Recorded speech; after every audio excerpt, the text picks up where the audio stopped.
গত আগস্টের শেষ দিকে যখন প্রধান উপদেষ্টা অধ্যাপক মুহাম্মদ ইউনূস জাতিসংঘের মানবাধিকার দপ্তরকে জুলাই ও আগস্টের নৃশংসতার নিরপেক্ষ তদন্ত পরিচালনার জন্য আমন্ত্রণ জানান, তখন অনেকেই সংশয় প্রকাশ করেছিলেন। কেউ কেউ মনে করিয়ে দিয়েছিলেন পুরনো বাংলা প্রবাদ, খাল কেটে কুমির আনার ব্যবস্থা হচ্ছে। অনেকে আশঙ্কা করেছিলেন জাতিসংঘ অপ্রয়োজনীয়ভাবে বাংলাদেশের অভ্যন্তরীণ বিষয়ে হস্তক্ষেপ করবে এবং হয়তো এমন একটি আপোষকামী প্রতিবেদন দেবে যেমনটি আফ্রিকা ও মধ্যপ্রাচ্যে দেখা যায়। তবে অধ্যাপক ইউনূস তার সিদ্ধান্তে অটল ছিলেন। শনিবার 15 ফেব্রুয়ারি রাতে নিজের ভেরিফাইড ফেসবুক আইডিতে এক পোস্টে প্রধান উপদেষ্টার প্রেস সচিব শফিকুল আলম এসব কথা বলেন। পোস্টে শফিকুল আলম আরও লেখেন, ডক্টর ইউনূস চেয়েছিলেন হত্যাকাণ্ড ও সহিংসতার বিষয়ে একটি নিরপেক্ষ তদন্ত।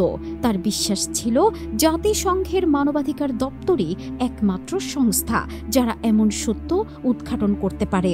অবশ্য বাংলাদেশের সবাই জানত জুলাই ও আগস্টে কি ঘটেছে, কারা হত্যার নির্দেশ দিয়েছে, পুলিশের ভূমিকা কি ছিল, নিরাপত্তা বাহিনী এবং আওয়ামী লীগ নেতৃত্ব ও কর্মীদের কি ভূমিকা ছিল। তবে আন্তর্জাতিকভাবে স্বীকৃত এবং নিরপেক্ষ সংস্থার তদন্ত প্রতিবেদন থাকাটা জরুরি ছিল, আর সেই সত্য যদি অপ্রিয় হয় তাতেও আপত্তি নেই। স্ট্যাটাসে তিনি আরও লেখেন, অবশেষে জাতিসংঘের তদন্ত প্রতিবেদন প্রকাশিত হয়েছে, যা শেখ হাসিনার নেতৃত্বের ওপর চূড়ান্ত আঘাত হেনেছে। তার রাজনীতিতে ফেরার সামান্য সম্ভাবনাও এখন শেষ। যদি আওয়ামী লীগ এবং তাদের সেই বিশাল কর্মী বাহিনী যারা জুলাই আগস্টের হত্যাযজ্ঞে জড়িত ছিল না দলকে পুনর্জীবিত করতে চায়, তবে একমাত্র উপায় হল শেখ হাসিনা ও তার পরিবারকে প্রত্যাখ্যান করা এবং জাতির কাছে নিঃশর্ত ক্ষমা চাওয়া। জাতিসংঘের প্রতিবেদন অন্য কোনো ব্যাখ্যার সুযোগ দেয়নি। 1990 সালে সামরিক শাসক জেনারেল এরশাদ যখন গণ আন্দোলনের মুখে ক্ষমতাচ্যুত হন, তখন তার বয়স ছিল 59 বছর। তিনি ছিলেন এক দুর্নীতিগ্রস্ত স্বৈরশাসক। এরশাদ পতনের পর তত্ত্বাবধায়ক সরকার তাকে কারাগারে পাঠায় এবং দুর্নীতির অভিযোগে মামলা করে।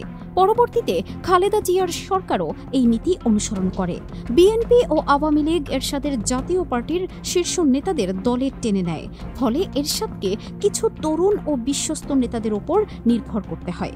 তবে সবাই জানত এরশাদ রাজনীতিতে ফিরবেন, কারণ তিনি দেশের উত্তরাঞ্চলে একটি বিশাল ভোট ব্যাংক ধরে রেখেছিলেন।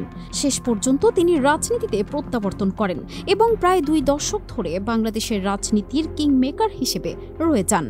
তার এই দীর্ঘস্থায়ী রাজনৈতিক প্রভাবের কারণ ছিল আন্তর্জাতিক মহলে তার শাসনামল নিয়ে খুব বেশি আলোচনা হয়নি।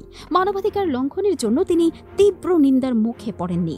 তার শাসনামলে কয়েকটি উচ্চ প্রোফাইল হত্যাকাণ্ড ঘটলেও কোনো তদন্ত প্রমাণ করেনি যে তিনি নিজে এসব হত্যার নির্দেশ দিয়েছিলেন। পোস্টে আরও জানানো হয়, কিন্তু শেখ হাসিনা এবং তার দল আওয়ামী লীগ এতটা সৌভাগ্যবান নয়। আন্তর্জাতিক মানবাধিকার সংস্থাগুলো তার মানবাধিকার লঙ্ঘনের প্রায় সব ঘটনাই নথিভুক্ত করেছে। তার ভোট কারচুপির কৌশল ছিল স্পষ্ট ও নির্লজ্জ। গুম, গণহত্যা, গণগ্রেপ্তার সবই বিশ্বজুড়ে নিন্দার ঝড় তোলে। তারপরও সন্ত্রাস বিরোধী অবস্থানের কারণে তিনি পশ্চিমা বিশ্বের সমর্থন পেতেন। তার একনায়কতন্ত্রের বিরুদ্ধে যখনই বিশ্বজুড়ে প্রতিবাদ উঠেছে, পশ্চিমা দেশগুলো তাকে অনিচ্ছা সত্ত্বেও সমর্থন দিয়েছে, কারণ তিনি ওয়ার অন টেরর বা সন্ত্রাস বিরোধী যুদ্ধে সঠিক পক্ষে ছিলেন। এমনকি তার পতনের পরও আওয়ামী লীগের প্রচার যন্ত্র ও ভারতীয় গণমাধ্যম প্রমাণ করতে চেয়েছে যে জুলাইয়ের বিদ্রোহ ছিল মূলত ইসলামপন্থীদের দ্বারা সংগঠিত, যা মূলত ওয়ার অন টেরর এর অংশ হিসেবে একটি প্রচার কৌশল। কিন্তু জাতিসংঘের তদন্ত প্রতিবেদন তার সকল প্রচেষ্টা ধ্বংস করে দিয়েছে। সর্বশেষ তিনি লেখেন, দুঃখিত আপা, এটি শেষ।